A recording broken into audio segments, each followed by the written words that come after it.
What's up, everybody? Jensen Cummings here. Thank you, as always, for tuning in. Today is Best Served Podcast 221, and this is day 3 of Restaurant Marketing Week. We are talking photo and video, going beyond the food shots is what we're focused on. And during this week, we have 7 days of thought-provoking, actionable advice on different marketing avenues. Started off with kind of storytelling 101. We went into digital presence, photo and video today. We're going to get into kind of social media best practices, in-store promotions, future PR media, and ad spends. It is a busy week. We got 20 plus guests this week, all kind of bringing their advice to all of you because we need it now more than ever. As you always know, for me, it's all about storytelling. It's all about connecting with your audience. It's all about finding those pieces of your story that are only pure and true to you, versus looking for what is going to sell. And so we're going to get into that today. We are going to talk a little bit about visual identity, about story arc, about brand unity. And with no further ado, we're going to bring on Clay Williams to kick us off today. Clay, thanks for being on. Yeah, man. Happy to be here. All right. So Clay, you are a photographer and also co-founder of Clay Williams Photo, as well as Black Food Folks based in Brooklyn, New York. And as I mentioned, we're going to get into visual identity a little bit.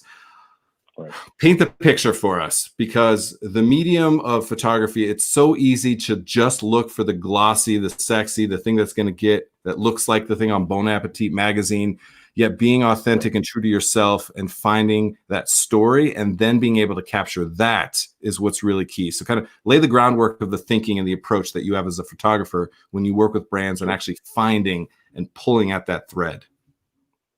So for me, I'm at the root of these things. I think of myself as a storyteller, right? I'm happy to get those beautiful food shots and do all that, but the internet is full of pretty pictures of food, right?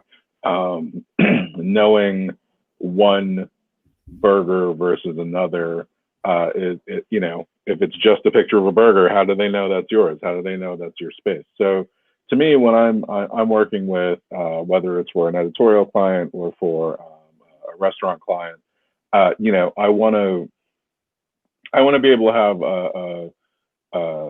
to put together work that represents what that restaurant is, what it's about, who works there, what's the story, and to me that's the more important part. Having those pretty food shots is essential, sure, but that doesn't differentiate you from the other, from your competitors, from a place on the, other side of the state, whatever. I'm interested, practically how you go about that, because I like that. That sounds really good. And then we as people in the industry and restaurateurs, I've been guilty of this as well. I'm like, here's the 6 dishes I want to shoot because they're our best sellers, because we think they look the prettiest, whatever those things are.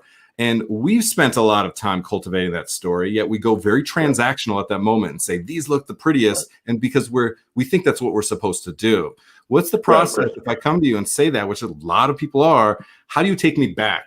How do you say, why this dish? Why this element? Why are we going to capture this? And why would somebody be compelled to take action based on this photo alone? Well, I think it's more, I trust the chef. I trust the group to know what their priorities are. It's not that I say, why do that? It's, I'm a little bit more likely to say, let's do that, but let's also do this, right? Let me get in the kitchen while you're preparing it, so that I'm getting a little of the action. Let me get some side shots of your, of your line, of, the team that's putting it together. Let me, let me hang around for a little bit and photograph the lineup, right? Let me get some pre-shift to actually photograph the pre-shift. And I feel like that tells more of a story than just, I mean, you need the food shots, right? You need people to know what they're getting and all that, and that's great. But like, you need to also be able to say, this is who our team are, and especially now, I feel like we're at a point where people need to understand that a restaurant is staffed by people. Like, it's staffed by folks who who are in it because it's their passion, who are in it because it's their work, who are real people, and not just a drone delivering delivering food to your door, right? I think that that's the thing that stands out more than anything else, and that's what goes beyond the sort of meme of the moment. Yeah, I mean, speaking my language, this whole show built on highlighting unsung hospitality heroes, as we call them, because the guy down the street has the same burger. They just do. It's so much white noise, and they might have more money than you. They might, have a better location than you. What is the actual asset that you have? And it's the story and it's the people, because these people work here and they don't work there. And that's part of the story to tell. Now, there's actually, I've seen it, top 7 tips for restaurant photography and things like that. And a lot of times they say distinctly not to take photographs of the staff because there's such a high turnover rate and that person might not be there, or there's these different things that are put out there. And I'm the other way. Like, how do we create the food photo that is not the dish, but it's the person and the dish? Like, how do you create this connection? Because we know that people connect with other humans. The dish is just like the unlock for the opportunity, right? And so is that advice that you're giving always, is like, how do we capture the essence of the people? Do you get pushback from that at all? That's my motivation usually, right? That's how I go into all of this. It's sort of what drew me into photography in the first place, is this idea of like, who's doing the work, how's it getting made, like what's the process and the action behind it.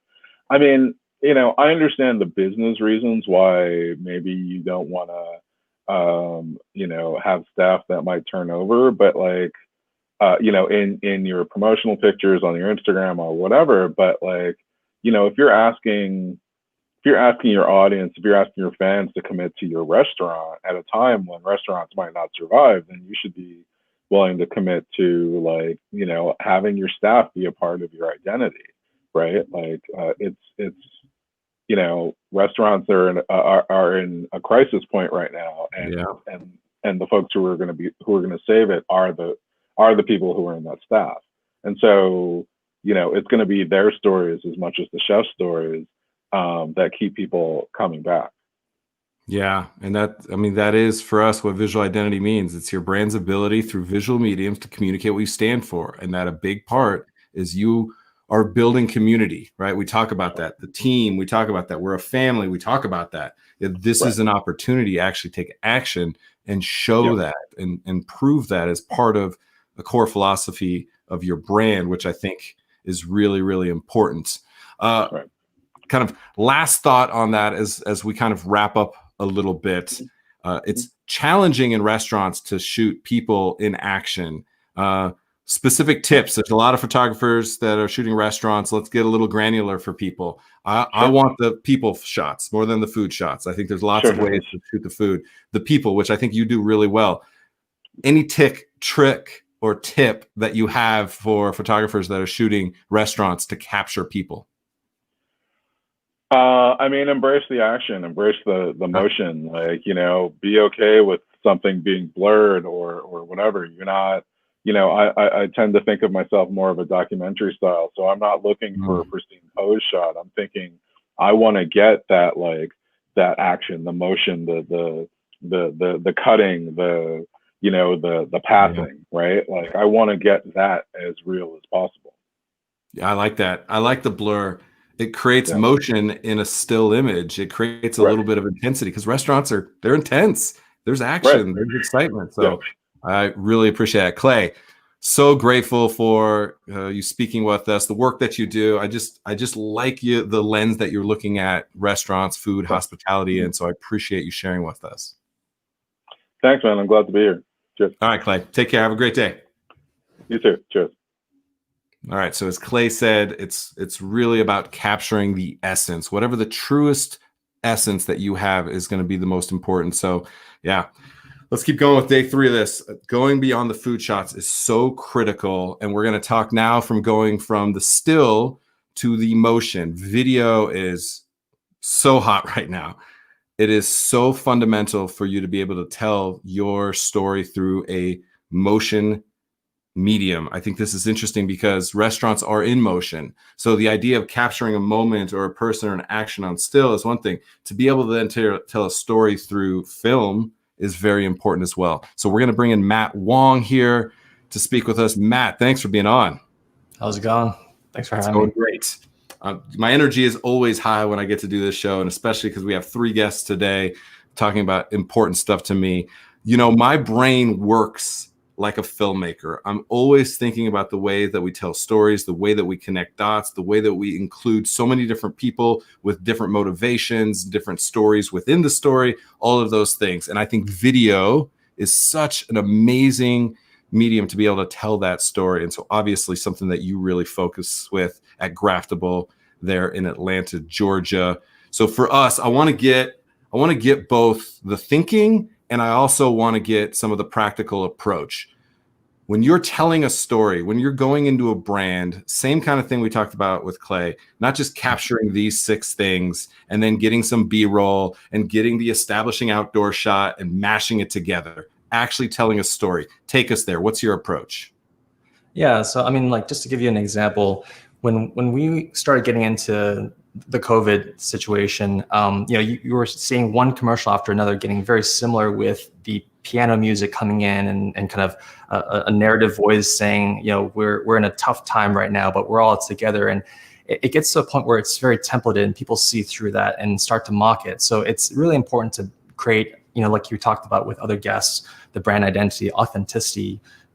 How can you really drive home who you are so that people just know, hey, this is what this restaurant's all about. So, at the end of the day, when I look at a brand and we start going through discovery, we go through the whole experience from what it's like to walk into the restaurant, like Clay was talking about just now, the people that greet you at the door and the people that are cooking the food, maybe the people that's serving your drink, the ambiance, the little touches, the trims, everything that kind of make up your restaurant experience, and drive that home at the end of the day as far as how can someone kind of capture it through a 30-second, 1 minute, however long that video is. That's kind of what the perspective is. Yeah, it's those emotional cues, which I think we miss sometimes. We get so like poppy transitions to the beat, like boom, boom, boom in your face. It captures your attention. I completely understand it. Yet at the end of it, you're like, that was interesting. I am not compelled in any way to interact with you beyond this video. I like the music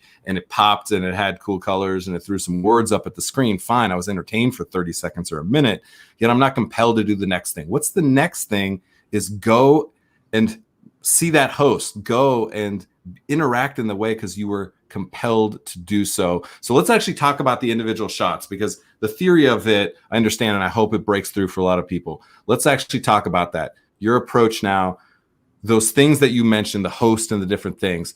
Are there some pieces of a restaurant that you're looking to capture? Take us through the process. What are the 3, 5, 7 things that you're hoping to find within them, within their story, that then you can capture, versus going the other way and just capturing everything and then again trying to mash it together? Yeah, I mean, it's a big part of it is kind of sitting down with the owner or the chef, or just have all the different leaderships that are part of that company or that restaurant come together and kind of share with you their side of the story.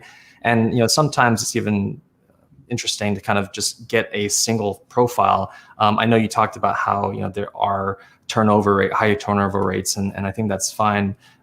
As far as I think it's still necessary to tell the story of this perspective, because that perspective is still refreshing, regardless of whether or not they're still there. But it's that hostess or host that tells you what it's like to be in that position, and get understanding who you're going to be meeting when you come through the door, or of course the chefs and their background, what makes who they are. I think also, I mean, of course there's the food, but again, like you talked about with Clay, like I think food can be kind of muddled in the sea of of food that's out there. So how do you differentiate beyond that? Yeah. So what I think is fascinating about what you're talking about, and we keep coming up with this turnover rate thing, and then being afraid to show staff because then they're gone. Yet what you're trying to do is evoke a certain archetype of person. Your brand should tell a story, and that should attract people that are your internal guests, that work on your team, right? I think is what I hear you saying. And then your host and hostess can be a different individual, yet there's a certain aura about them. There's a certain energy about them that manifests because they're a part of your team, that you went and found them because they represent your culture, right? And so the time that restaurants spend on that, then if it's this host, or that host, they are still creating the level of hospitality that's true to you, even if it's a different individual person. That's what I want people really thinking about, which I think is super, super important. So, all right, let's go a little bit further down the rabbit hole of some granular things. You mentioned the 30-second, the 1 minute. Give us a little bit of kind of, now that we're bought in, we're not going to just have this snappy video that doesn't actually tell a story that just looks sexy. We're going to tell stories. We're going to include our team, even if they have very diverse, interests and backstories. We're going to weave that story in because the complexity of that is interesting. Now, why am I doing a 30-second video or a 1 minute video? What do I need to be thinking about of the actual application of some of the videos that we're creating now? Yeah. So, I mean, I think before discoveries or during the discovery session, it's also important to talk about what is the intended use case for your content. Are you pushing it on an Instagram or Instagram stories or IGTV? So the medium will kind of help dictate how you shoot your video, or is it something for YouTube where you want to showcase like a 180 360 video of what it's like to be inside the space, so someone can go to that YouTube video and kind of use their phone and look around as if they're there and get a sense of space, or is it something like this live stream where maybe you can film some footage ahead of time, feed it in, but at the end of the day you have that direct conversation with your guests, so that if they have any questions that need to be answered, that will convince them to come through, because you have this direct interaction with the chef, the owner, what have you. I think that's also very powerful. But it's at the end of the day, understanding what your medium is,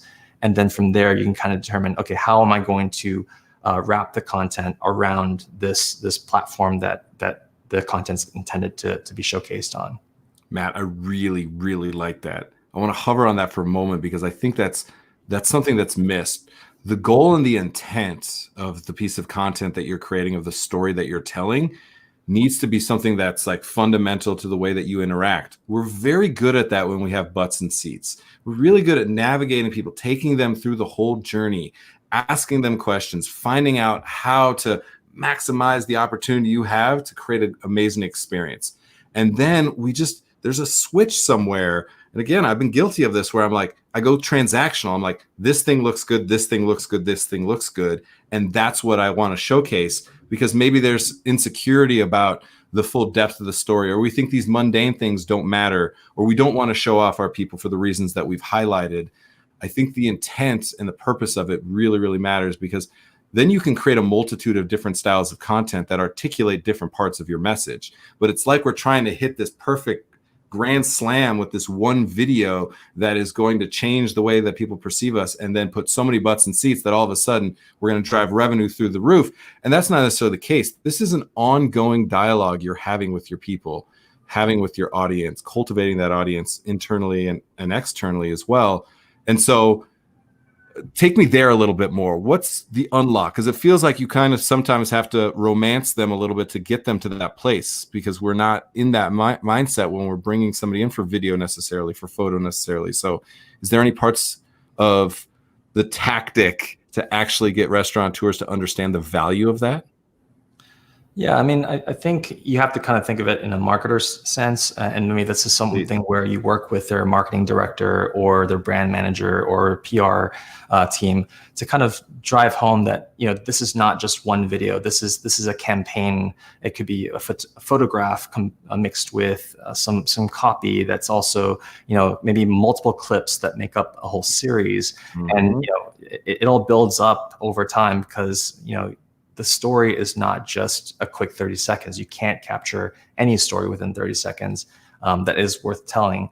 So I think, you work with those different resources to kind of understand, what library of content can you build up that will eventually get someone down that rabbit hole to want to listen or watch that next video or audio podcast or what have you, so. That perfect way to end. That is so important, getting to that story arc, right? You need to unfold it over time. You need to have a long-term commitment to tell that story. And this is a struggle too for restaurants, because so often we're in scarcity mindset, right? We are trying to hit our numbers for this week, for this month, for this quarter. And so we create a piece of content that we say, buy this, buy this, buy this, because we're so short term in the thinking. And the reality is, the more that we do that, that is the spam, that is the white noise that you don't want. If you tell people a story, they will want all of it. You can post 10 times a day if you're telling a compelling story, because people are consuming at those rates, yet they don't want to be sold to 10 times a day, 10 times a week, whatever that is. That's the flip that we need to make. Any last thoughts on that before we let you go? Yeah, and at the end of the day, if you imbue them with the story and they understand it and they now feel like they've lived it, they can become your best advocate to kind of share the story to other people. And now, that's the most effective way, through word of mouth, to get other people through your doors. So that's it. All right, Matt, really appreciate you being on, sharing with us a little bit. Just lots of nuggets of thinking and the practical approach. This is what we need. We need to keep spurring on restaurants. So I appreciate the work that you're doing and appreciate you sharing with us today. Thanks for being on. Thanks a lot. See ya. All right, Matt, take care. All right. 2 out of 3. We are nailing it. This is so important. I can't stress enough how much we need to understand the mediums of photo and video and the way that we create intent. That was perfect. I really like that. The goals of those and the stories that we're trying to tell and the timeline. This is something, we're such good tacticians. We struggle with strategy so often in restaurants because the loop closes very quickly. You're only as good as your next plate. These kind of tropes that are strengths and potential vulnerabilities of restaurants are kind of what plays out. I see a lot in photo and video. So let's bring this thing home. We're going to bring on Jennifer Olson now. Jennifer, thank you for being on. Hi, thanks for having me, Jensen. Studio looks great behind you. Thanks. So you kind of heard the first two. There's a clear thread that I'm trying to pull on very desperately is get out of that transactional scarcity mindset, start thinking long-term, start telling a story over a longer period of time, cultivate your audience, empower and inspire the people that work with you, all of these things. We've gotten some of the thinking and some of the approaches, and I want to bring it home with how we actually put that out into the world. This is something that you have been so good at kind of understanding the mediums and then where you're putting them. If it's YouTube, if it's Instagram, Facebook, LinkedIn, wherever you're putting your visual brand and creating, that brand unity is what I want to get into. So take us there, take us to church. Like, what do we need to know to start to level up when it comes to the way that we actually bring our storytelling to our guests, to our audience? I think one of the biggest things that I talk to my clients about when we're talking about creating imagery is where it's going and what the message is, right? So you've been talking about that with Clay and with Matt and all week. In fact, I've been listening to everybody talking, and it's the story. It's not just the imagery. So many people have different platforms, and I like to encourage people to post different things on different platforms. Yes. Because I follow a lot of people who have several different handles, and I see the same picture over and over and over again. And you get a little tired of it, even though it's just for the day, it's just for the hour. So I would recommend, and even if you have 20 images that you're using or 3 30-second videos, don't post them all at the same time on every platform. Switch it up. So Monday you post the video on LinkedIn, but Friday you might post that same video on Instagram. So you're still having your audience see it. They're seeing it over again, but it's not all on the same day. That's my biggest takeaway from that is I can't express that enough. I also think, go ahead. Yeah. So it's kind of the copy paste mentality, getting out of the copy paste mentality. You see it sometimes. You see a Facebook post that clearly came from Instagram because it has @ handles next to it. It doesn't actually have their Facebook tag name on it. Things like that, I think, are fascinating. Also, I'm very interested in this. Every one of these platforms has different dimensions to it, has different amounts of copy that really hit. And so this is something that we even went through. We have 5 different posters for every single day of this week because the Instagram story needs to say something different than the Facebook story, which says something different than the LinkedIn story, which says something different than the Square Instagram. And so maybe take us there a little bit as far as like understanding the platforms and not just mashing a round peg into a square hole, because you see that a lot. Right. So know your audience, know how to speak to that audience. I feel like on LinkedIn, I'm connecting more with business-minded people on LinkedIn. So you're connecting with them in a different kind of language. Instagram, it's very aspirational. So, that language is a lot different. Of course, Twitter, you've got a little amount of space to get what you want across. The imagery obviously is always your leading thing, but I feel like on Instagram in particular, I think the words matter. And some, I know lots of people that say, I don't even read it, I just scroll through. I hear other people say, I read what you wrote and it was really inspiring or interesting or weird or whatever. I think you have to really understand who your audience is and how to catch people. YouTube, it's catchy. You gotta write that catchy stuff because people are going back to YouTube over and over again. Instagram, it's one and done, right? You see it, keep flipping. So I think it's important. And I was hearing, I think it was yesterday, you were speaking about actually connecting with people. You would never walk past a table and someone asks you a question and you keep walking. Right. So same virtually is always answer people. And I know we get busy, I get busy. And sometimes I've heard people say, I have someone manage my Instagram for me and something pops up and if she knows I haven't seen it, she'll message me right away and say, do you want me to respond or do you want us to respond? It's so important to get back to people right away.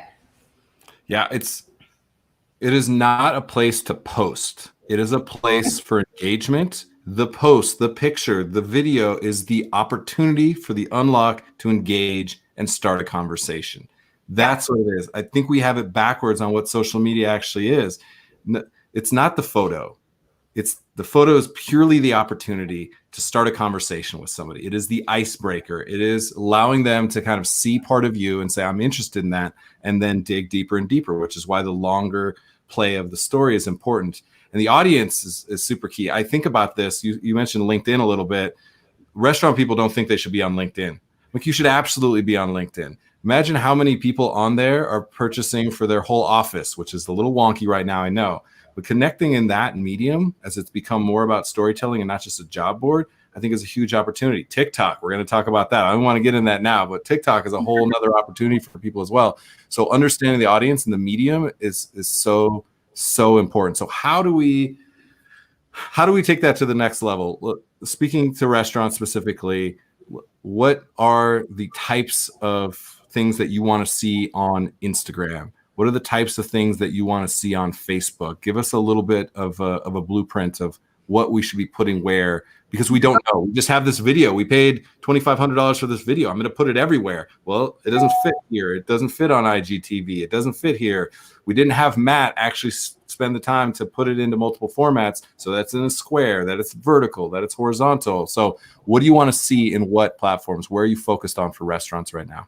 I mean, I would say YouTube is such a great platform and it's unused. And like you said, TikTok, I've been a little scared to do the TikTok thing. And sometimes I think I hold myself back from stuff like that because I feel like, oh, I'm too old for that.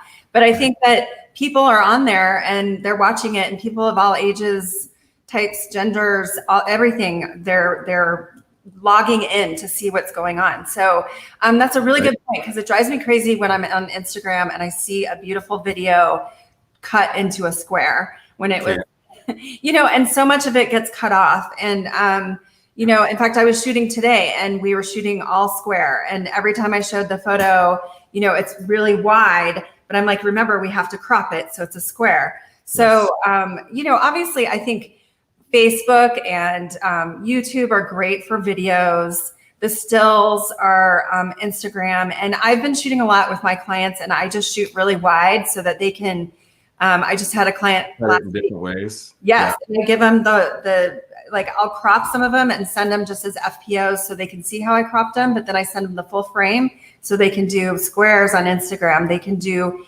emails. Videos are great on emails. People are still reading their emails. Yes. I would just say, again, know your audience. And the way to know to your audience is by interacting with your audience and watching who's talking to you. I get jobs from LinkedIn all the time. Yeah. And sometimes it surprises me. But when I put the effort into LinkedIn, I get those jobs straight from there. So, and same, people are looking for new places to eat. I think, it's just telling your story and knowing why your story is what it is and being consistent with it. Yeah. And understanding the audience and the medium, and connecting those dots. That's a key. And then having, people like Clay and Jennifer and Matt being able to connect those dots is going to be super important, because it matters. It matters the way of understanding. Like, YouTube is the second largest search engine behind Google, and Google owns it. Knowing that mostly what people watch on YouTube is how to change a light bulb, how to do this.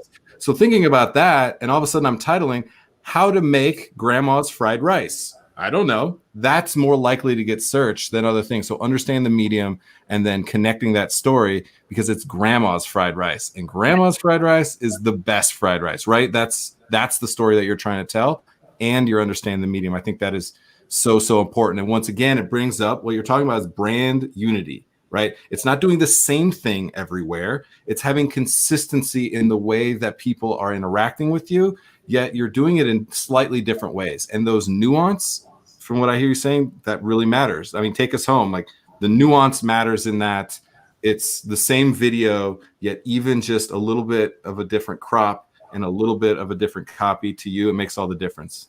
Yeah, well, it's cognitive dissonance, where you see something and it's wrong, but you can't pinpoint what it is.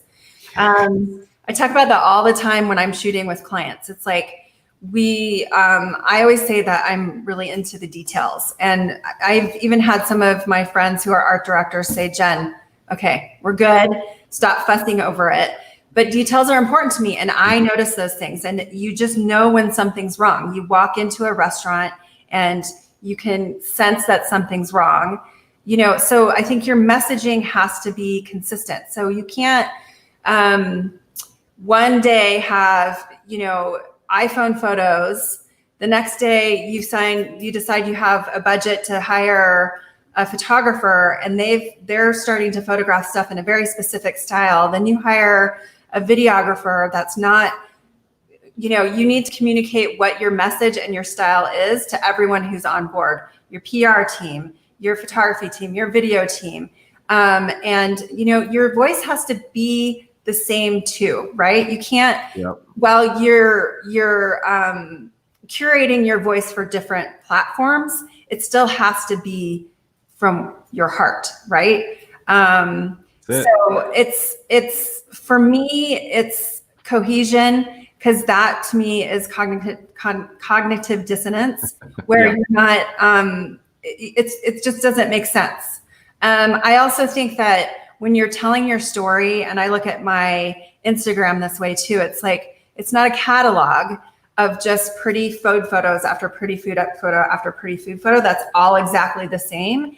It's telling a story. It's more like a magazine, right? So you open it up and you're telling the story of Nico, that's been a back waiter since day one, 14 years ago.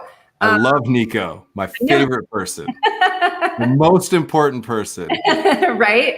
But we need to tell his story too. And people are interested in that. And they want to know, you said earlier, like, you want to photograph your 5 top dishes, right? And I had this a couple years ago with a client, and they said, well, we want to photograph our nachos and our wings. And I said, but nachos, what makes your nachos special? Are your nachos, do you use buffalo meat in your nachos? Do you use roasted green chilies, or are they just nachos? And if that's the case, we've all seen them before. Let's highlight something else that you put on the menu and make that a top seller, because people are going to eat the nachos. Right.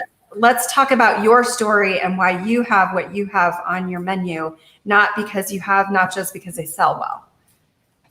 That's it. I love it. Jennifer, thank you so much for crystallizing so much of what you work on, what Matt, what Clay work on, what we all need to start to really, really pay attention to. We can just not have our visual mediums be transactional. That time is gone. You no longer can just pop up the picture of the burger because everybody has an amazing burger now. That's the reality. Now it's about the depth of the story. Maybe it always was, but we were in our adolescence for the last 20 years. Now it's time to come out of that and start to create some depth. So I really appreciate that. Jennifer, thank you so much for being on. Thanks. I really appreciate it, Jensen. All right. Have a great day. You too. Bye. All right, everybody. That is it. Amazing episode. This is so important. There is so much time, effort, and money being put into photo and video, and I just see it missing so often. And it is not the photos, it is not the videos themselves, it is the way that we're approaching creating them, the depth that we're creating in our stories. And clearly Clay, Matt, and Jennifer highlighted that. So thank you once again. That is a wrap for day 3. Again, day 4 through 7 coming up, and we're going to dig into some more of those really, really fundamental and important avenues of marketing and storytelling to be able to actually connect and grow our audience and survive and thrive now in these tough times more than ever. That is it. I appreciate you all, as always, for tuning in. Cheers.